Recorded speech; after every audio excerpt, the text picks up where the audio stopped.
What's up, guys? It's They Coming, and today I'm bringing you another war recap with Jericho Rising. There's been a couple really crazy things that have happened to me in the last 24 hours. First of all, I live in Istanbul, Turkey, and as some of you may have seen on the news, there was a bombing, or actually two bombs went off at a soccer arena in Beşiktaş. One of my friends, one of my coworkers, was having a birthday party, and he lives in Karaköy, which is very close. It's basically the neighborhood that borders Beşiktaş. So I was about 2 kilometers from these bombings when they happened. So last night I was at this birthday party and everyone kind of had a little freak out for a minute, but everyone's okay. We're fine. I was not harmed. I did get home pretty late last night, but that's behind me for now. So I'm okay. Mom, Dad, everyone back in United States, I'm fine. Also, clanmates, I'm fine. So guys, we're just gonna pop into this war. Let's see. Our most recent war was Kings of Fire. They were a rushed mess, so we're not even gonna bother with that. We're gonna go back to the war previous to this one and check out our war against Chupa Chups. Now, this was a really messy war. We came out super super-strong in our Town Hall 7 and 8 play, and most of the low 9s. The upper 9s we had a little bit trouble clearing, and we're going to talk about a little bit about why that was a little bit later in the video. But as you can see, 70 to 69 stars, and we actually lost on percentage. And if you look at the war events, the last 2 hours basically was just them shooting blanks. These last 2 attacks here, number 7 Scotty attacking number 3 and number 6. Scotty actually defending against number 3 and number 6. I think Scotty's base defended against, I think it was 5 attacks we counted. But that was nuts. Scotty's base was MVP. Unfortunately, Scotty decided to leave the clan, guys. Scotty was pretty talented. We were kind of sad to see him go. He had a really strong high 9 base. He had some great royals, so too bad. Can't really control what people do. But anyways, it's funny, we were joking around in clan chat. Neither team deserved to win this war. Let's see our 6-packers. Banacles 6-packing. Scroll down further. Gagan, one of our new guys. Medora, 6 packs. Jacob the Sec, he actually 6-packed, I believe, all of his attacks for his trial. So we're really proud of that from our TH8 players. And then I think we got one more. Captain JV getting the 6-pack, and he's actually going to be one of the attacks that I show. And G19 just fallen short of the 6-pack down here by 1%. So great job to all those people. Let's go ahead and jump into our first recap of this war. We're going to recap Captain JV going in on number 21. Now, I picked this deck because Captain JV is a Town Hall 7, and he attacks a Town Hall 8. Now, this is not a very developed Town Hall 8. Obviously, it looks like the guy just made it to Town Hall 8, but this base design, there was a couple, massive flaws to this base. First off, he's got no high hit point structures up on this top left side. So it's very easy for him to create this funnel with these dragons, just send this nice thick chunk of dragons right in. And he gets the rage spell down. He's closing in really fast on top of this air defense. Now look what happens down here by this air defense. The king is dropped in a hole in the base and a couple hog riders with a heal spell. And those hog riders alone are gonna take out that air defense along with the king, who's gonna eliminate the enemy king. That's gonna be great for these dragons as they move through the base. Now check that out, another hole in the base. CC Loons dropped in with a rage spell right on top of the other air defense. Guys, this base is wrecked. He's got how many dragons up? 1, 2, 3, 4, 5, 6. 6 dragons up with 2 loons, and those loons are gonna go over there and get that archer tower very, very easily. This shouldn't have happened, man. Town Hall 8s, you do have a bit of an advantage with the number, with the amount of hit points that you can have in your village, and you know, Captain JV did this with no Dark Spell Factory. He had no potential for a poison or a haste for those balloons. So he just went in there and he really stuck it to this guy. Now, the biggest flaw that I saw was down here. You have 1, 2, 3, 4 high hit point structures, all right side by side on top of the town hall. If those storages had been sort of positioned around these air defenses, it would have been a lot more difficult for this guy to come in, Captain JV to 3-star like that. So, but he wraps it up in pretty beautiful fashion. We'll just 4X it. Dragons making their way around the ring, getting the last archer tower, and that splash tower is not going to do a darn thing to these dragons. It's too weak. GG, Captain JV.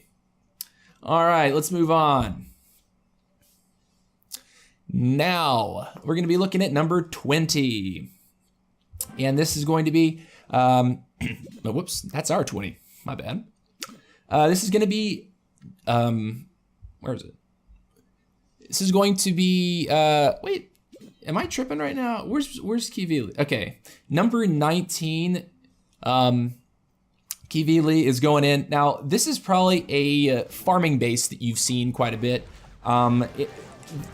I'm not even sure what to call this. I'm pretty sure it has a name, but he's just gonna drop his 2 golems and a bunch of wizards. And this is gonna be just a shattered Goho. You know, he's not bringing the bowlers. And that golem's gonna eat all the fire of that baby dragon. The wizards are gonna easily pick it off. And look at the wall breakers that he gets in there. He gets 1 break here, another break here, and then a 3rd layer break all the way to the core. That is some value, and that's real. I thought it was really cool how he was able to sneak those wall breakers all the way in. So the golem is in there with the king. Meanwhile, he's deployed his hog riders from the east, and they're gonna be making their way to the core. He's gonna drop his CC hog riders shortly on this 12 o'clock position, and they're gonna make their way down this way. Yep, there they are. And you know, he's just healing through that damage. You know, he's still got 2 heal spells in the bag. You know, he probably could have dropped that heal a little bit deeper towards that wizard tower, but he's gonna drop his last heal here with that king pounding on top of him. And this is pretty GG. I mean, look how many hogs he has. They're just gonna come down here to the wizard tower, bam, bam, bam. They're gonna get the air sleeper and then turn around and start smacking this king. Guys, this base is beat. So good job to KeyV Lee. I will say, because this core is so fat and so big, and because he got those wall breakers in so nicely, this would have been a really great candidate for a Govaho. Particularly because everything is so squinched together. There's no space between these structures. Getting some Valkyries in there under a rage spell or just a heal spell would have allowed him to just wipe that core without the hogs even touching it. So, you know, that would have been another great option. I'm not saying that he picked the wrong strategy. I'm saying it would have been a second option, probably the one that I would have thought of first, but he got that done really nice, KeyV Lee. Love it. Let's move on to I, the Asian. Okay. And he is going to be attacking number 14, I believe. Yes. Now, I picked this. This is going to be the Shattered Hobo. And, you know, it was funny. In the last recap, I was talking about how perfectly this guy funnels bowlers. And because it's the biggest mistake that I see people making when they're using bowlers is they don't funnel them properly. They don't get the bowlers in where they need to be to do maximum damage. And the Asian does this so well. So he's going to come down here from this north side. He's got the dragon coming out. He's got the double poison. Both golems have redirected to go inside, and he's got a beautiful funnel to send his king. He's waiting to drop those bowlers because he doesn't want there to be some oops dragon kill the bowlers thing. He's gonna drop some more wall breakers. They don't get in it anywhere. They get nuked off. And then here comes the bowlers. Now watch what these bowlers do here. The rage spell goes down. The bowlers rush forward. The bowlers eliminate all the defenses. Here, they get the bomb tower without even stepping into it. They get the wizard tower. They get that Tesla. Meanwhile, he started his hog riders in from this bottom side. They're closing in on these defenses under a heal spell. It's looking real hot right now, guys, real hot. All of his bowlers have survived so far. All 4 are up, so they're gonna keep chucking rocks. The second and final heal spell is placed down here on this mortar, this cannon. And really the only other thing that's gonna do some damage to him right now is that archer tower and that cannon there. So he crushes this base. And guys, where are the giant bombs? I have no idea where the giant bombs were in this space. Well, actually, I have a great idea where they were. Likely there was 2 in here, and there was probably 1 right here. But because of his entry point, entering on that bomb tower, he was able to eliminate all the pathing. So the Hog Riders never even touched it. He smashed the living daylights out of the space.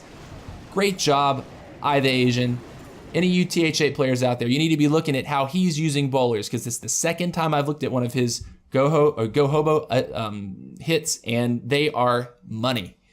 Okay, so let's move on down to Loki, hitting number 11. Loki is going to be bringing the Go Vaho with bowlers. Now, I gotta pick on this attack a little bit, and this is something that I've been kind of saying in clan chat and trying to talk up a bit, because I feel like people are a little bit obsessed with the bowler. They think, oh, I'm in a clan where I can get some max bowlers. So look, he drops his bowlers here, right? The Valkyries are going in to get that money shot on that queen. Bam! But then look what the bowlers did, right? He's already lost 1. He's losing a second bowler. He's gonna lose a third bowler to this cannon. And really, what have these bowlers done in this raid? Like, really, what was the point? Like, this is something that I was really confused by watching this. I'm like, dude, you should have just brought like CC Hogs or something, or CC Valks, because the bowlers didn't really do anything for this attack. The base is too open, and when you enter on this corner here, those bowlers, they just walked on the outside. They didn't follow in. They got drug out by those buildings. So the rest of the attack does go very well. Obviously, he triples.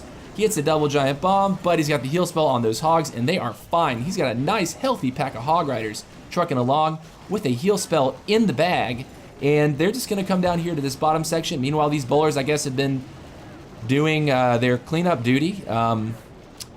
Yeah, still not really sure what the deal with that was, but yeah, he's still got a heal spell in the bag and a skeleton spell. He swags in the middle of the map. Excellent job, Loki, but it could have been stronger, man. And this is one of those examples where I don't think bowlers have a place in every single attack strategy. This was an open style base, and entering on a corner, puts you in a position for those bowlers to walk one direction or the other and not even go in. So just watch out how you're using the bowler. It's strong, but it's not the only thing you should use in an offensive CC. We're all learning about that in Jericho Rising right now. So now let's look at our last attack, and this is going to be Medora going in on number 12. I picked this because, contrast to the first, this was the perfect base to use bowlers in. So he's taking a Shattered Hobo here. He's going to get the CC Lure with 1 Hog Rider. He also gets a Skelly Trap. That's going to be really great for the back end of his attack to have that out of the way. He drops his Golems here. Now, this develops kind of slowly. He's able to poison the king and the enemy dragon, and this golem right here is hung up on this wall, but look, he breaks it in, and then he hits it with some wizards there, and that golem is going to redirect inside where he's broken. So 1 golem has basically been crushed. That's fine.